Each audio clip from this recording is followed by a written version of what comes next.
तीन स्टोरीज में मैं कवर करने वाला हूँ और तीनों स्टोरी बहुत ही दर्दनाक है। उनके साथ गलत काम किया जाता था, उसको मारा गया। तो दोस्तों अभी मैं नहा रहा था और मेरे रूम में सांप दिखा, आपको भी दिखाता हूँ। और मुझे किसी चीज़ से डर नहीं लगता, लेकिन सांप से बहुत डर लगता है। देखा? अरे मैं नहीं जाऊँगा नज़दीक यार। तो दोस्तों अभी मैं नहा के निकला तो मुझे ना मेरे बाथरूम में एक सांप दिखा। बड़ा नहीं था लेकिन फिर भी डरावना तो होता ही है सांप। जब वो इस तरह चलते ना फिर उससे डर लगता है। तो आप समझ सकते हो हमारी फीलिंग को। गुड इवनिंग, कैसे हो सारे के सारे? उम्मीद करता हूँ बढ़िया ही होंगे और बढ़िया ही रहना। तो आज की स्टोरी कंटिन्यू करने से पहले मैं आप लोगों से एक सजेशन चाहूँगा। जैसे कि अब तक आपने देखा कि इंडिया के 2 बजे और सऊदी के 11:30 बजे वीडियो आ रही थी, लेकिन ये वीडियो आपको 8:30 बजे मिल रही है इंडिया के टाइम से, सऊदी के टाइम से 6 बजे। तो आपका क्या ख्याल है, आने वाली वीडियो सारी इसी टाइम पे पब्लिश करें या फिर किसी और टाइम पे? आप उसको कमेंट में हमें बता सकते हैं, जिससे क्या होगा कि हमको आइडिया लग जाएगा और आप जिस टाइम पे वीडियो देखना चाहते हो हम उसी टाइम पे वीडियो को पब्लिश कर देंगे। तो अभी मैं आया हूँ ड्यूटी यहाँ पे ट्वाइस आर रश में। तो यहाँ पे मैडम गई कुछ सामान लेने, मैं यहाँ पे बैठा हूँ गाड़ी में। गर्मी बहुत ज़्यादा हो रहा है तो कुछ दिखाता हूँ कुछ। तो अभी यहाँ पे आप जो देख रहे हो ये है स्टेशन मलिक अब्दुल्ला खालिद बिन वलीद। और नीचे आप लोग देख सकते हो मेट्रो बना हुआ है, पोस्टर सब लगा हुआ है। यहाँ पे केवल गाड़ी दिखेगा और अच्छे अच्छे नज़ारे देखेंगे। हमारे बगल में KFC देख सकते हो यहाँ पे। तो ये है हमारे स्टोरी टाइम का तीसरा एपिसोड, जिसके अंदर हम बात करेंगे बहुत ही सीरियस टॉपिक के बारे में। जैसे कि बहुत सारे लोग बोलते हैं कि सऊदी के बारे में और भी ज़्यादा बताओ। तो यहाँ पे आज की स्टोरी कंटिन्यू करने से पहले एक चीज़ मैं आपको बता दूँ। देखो 3 स्टोरीज में मैं कवर करने वाला हूँ और तीनों स्टोरी बहुत ही दर्दनाक है। क्यों है ये भी मैं आपको आगे बता दूंगा।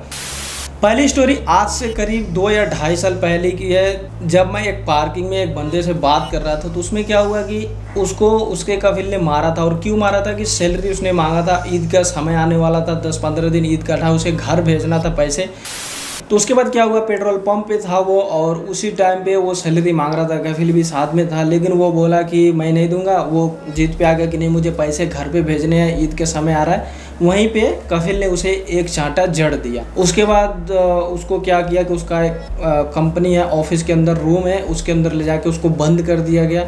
और वहाँ पे एक और आदमी था जो कि इंडिया का ही था। और सबसे ज़्यादा दिक्कत यहाँ पे क्या है, इंडिया वाले ना एक दूसरे को देख के उतना अच्छे से नहीं रहते। तो वो क्या किया, उसके अंडर में रख दिया उस आदमी को और वो उसे कहीं आने जाने नहीं देता था। मतलब सऊदी ने बोला इसको बंद करके रख दो रूम में। और ये जो बंदा था इंडिया का दूसरा वाला, वो उसको कहीं आने जाने नहीं देता था। तो उसके बाद क्या हुआ कि 10-12 दिन हो गए उसको रूम के अंदर खाना पीना मिलता था, उतने अच्छे से भी नहीं होता, क्योंकि जब किसी को बंदी बनाया जाता है तो आप समझ ही सकते हो।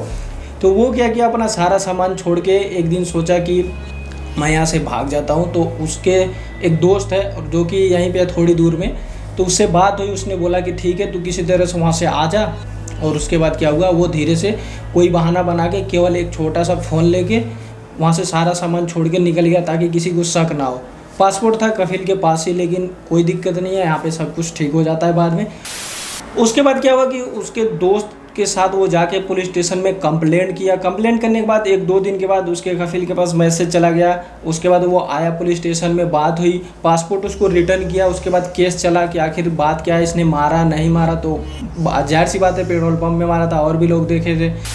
15-20 दिन तक केस चलने के बाद केस वो जीत गया। और जीतने के बाद उसको एक लिखित में पेपर मिल गया, जिसमें लिखा था कि 3 महीने के अंदर या तो तुम किसी और के पास चले जाओ, कफाला ले लो जिसको हम बोलते हैं ट्रांसफ़र, या फिर आप यहाँ से एग्जिट लेके घर चले जाओ। उसके पास 2 ऑप्शन थे। उसके बाद वो क्या किया, एक दूसरे सऊदी के पास पकड़ के वहाँ पे काम करने लगा, जो कि हमें पार्किंग में मिलके सारी बातें समझा रहा था। दूसरी स्टोरी यहाँ पे मैं अपने गांव के एक बंदे की बात बताता हूँ। जब मैं सऊदी आया था नया स्टार्टिंग में, उसके बाद मेरे गांव का ही एक लड़का आया था और वो भी ड्राइविंग में आया था, लेकिन उसको ड्राइविंग नहीं आती थी। उसके बाद क्या हुआ कि उसको गाड़ी चलाने के लिए दिया, उसके कफिल ने टेस्टिंग लेने के लिए, वो नहीं सही से चला पाया और शायद गाड़ी ठुक गई थोड़ी बहुत या फिर कुछ दिक्कत हो गया। उसके बाद क्या हुआ कि उसके कफिल ने उसको रूम में बंद करके रखा, शायद मारा भी था। और करीब 1 महीने बंद रखने के बाद उसने बोला कि तू काम करेगा या फिर नहीं करेगा, ऐसा कुछ बात हुआ। उसने बोला मैं पैसे नहीं दूंगा। फिर वहाँ पे क्या हुआ, थोड़ी दिक्कत हुई 1-1.5 महीने। उसके बाद वो बोला हमको खोज लगा के भेज दे, तो वो यहाँ से एग्जिट चला गया।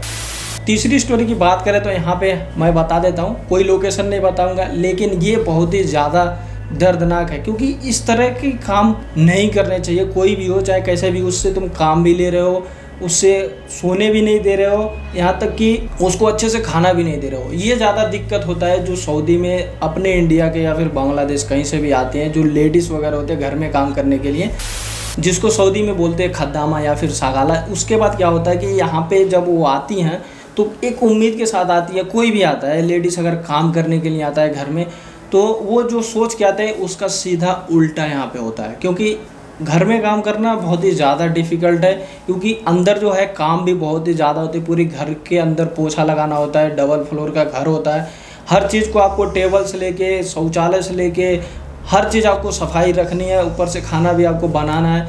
लेकिन ये सारे काम करने के बावजूद भी उनको सैलरी कितनी मिलती है? ज़्यादा से ज़्यादा 1200 से 1500 सैलरी होती है एक जो यहाँ पे नौकरानी आती है उनकी। अब ये तो एक स्टोरी हुई, लेकिन इसमें एक स्टोरी और ऐड करना चाहूँगा क्योंकि ये भी लेडीज़ का ही मामला है। तो एक स्टोरी मैं आपको बताता हूँ जो कि मेरे रिलेशन में एक थोड़ी दूर पे घर है उनका है। ये उनके ज़बानी हमने खुद सुना है, इसलिए आपको बता रहा हूँ। तो देखो, वो आई थी करीब 5 या 6 साल पहले यहाँ पे। उसके बाद यहाँ पे उन्होंने 1-1.5 साल किसी तरह 2 साल निकाला, कॉन्ट्रैक्ट पूरा हो जाए घर जाने के लिए। उनके साथ बहुत ही ज़्यादा जुल्म किया गया। क्या क्या किया गया मैं वो आपको नहीं बता सकता, आप समझदार हो, समझ जाना। सारे काम करने के बावजूद भी उनके साथ गलत काम किया जाता था, और बहुत सारी ऐसी चीज़ें हैं जो मैं आपको यहाँ पे नहीं बता सकता क्योंकि प्रॉब्लम हो जाएगी। मैं भी सऊदी अरब में हूँ और ये वीडियो कोई अगर देख लेगा तो मुझे जेल हो जाएगी। स्टोरी पहली वाली आते हैं औरत के पास। इसमें दर्दनाक बात क्या थी कि जब भी यहाँ पे कोई भी आता है तो हर घर अच्छा नहीं होता है। बहुत सारे ऐसे घर होते हैं जो आपको एकदम अपने परिवार की तरह समझते हैं। वो आपकी किस्मत के ऊपर डिपेंड करता है कि किस जगह आप पहुँच जाते हो। अगर आपकी किस्मत बहुत ही बुरी है तो आप यहाँ पे नरक की ज़िंदगी जियोगे और आप सोचोगे कि काश तो घर पे ही हम मजदूरी करके जी लेते, लेकिन यहाँ पे कभी नहीं आते। तो ये स्टोरी में एक चीज़ और ट्विस्ट है, क्या है कि अभी कुछ दिन पहले रिसेंटली उसको मारा गया। मेरे पास उसकी रिकॉर्डिंग भी है, लेकिन मैं नहीं सुनाऊंगा। थोड़ी सी यहाँ पे दिक्कत हो जाती है क्योंकि पब्लिकली हर चीज़ बोलना यहाँ पे अलाउड नहीं है। कैमरा आप यहाँ पे लेके घूम नहीं सकते, कोई चीज़ का आप वीडियो नहीं बना सकते, क्योंकि एक बार पुलिस वाले मुझे पकड़ चुके हैं इस चीज़ के लिए। तो मैं थोड़ा सा यहाँ पे ज़्यादा रिस्क नहीं लेना चाहता हूँ। थोड़ा सा रिस्क ही तो है, लेकिन फिर भी मैं उतना ज़्यादा रिस्क नहीं लेना चाहता। तो ये सब चीज़ें अगर आप जानना चाहते हो तो मैंने आपको बता दिया। अब आप समझ सकते हो कि यहाँ पे किस तरह से क्या होता है। हर चीज़ हम यहाँ पे धीरे धीरे आपको क्लियर करने वाले हैं। ये थोड़ा सा डीप में जाके मैंने आपको समझाया, लेकिन ख्वाहिश थी कि मैं यहाँ पे अंदर की बातें बताऊँ, तो मैंने आपको बता दी। और थोड़ा सा बोरिंग लगता है, कोई भी स्टोरी होती है जो रियल स्टोरी होती है, बोरिंग तो होती है क्योंकि यहाँ पे हम VFX का इस्तेमाल नहीं कर रहे हैं, यहाँ पे कोई भी इमोजी हम यूज़ नहीं कर रहे हैं कि आखिर किस तरह से। तो ये सारी चीज़ें हैं जो मैं आपको बताना चाहता था। आपने बोला तो हमने सोचा कि कुछ स्टोरी यहाँ की शेयर करते हैं। उम्मीद करता हूँ आपको ये वीडियो पसंद आई होगी। इस वीडियो को ज़्यादा से ज़्यादा शेयर कीजिए ताकि और भी लोग इससे अवेयर हो सकें। तो अगर आप इसी तरह के और भी ज़्यादा वीडियो देखना चाहते हो तो आप हमें कमेंट करिए। इस चैनल को सब्सक्राइब करके बेल आइकन दबा दीजिए ताकि जब भी मैं कोई भी नई वीडियो अपलोड करूँ आपकी उसकी नोटिफिकेशन आपके मोबाइल पर तुरंत मिल जाए। तब तक के लिए अपना ख्याल रखें, अपने परिवार का ख्याल रखें। बाय।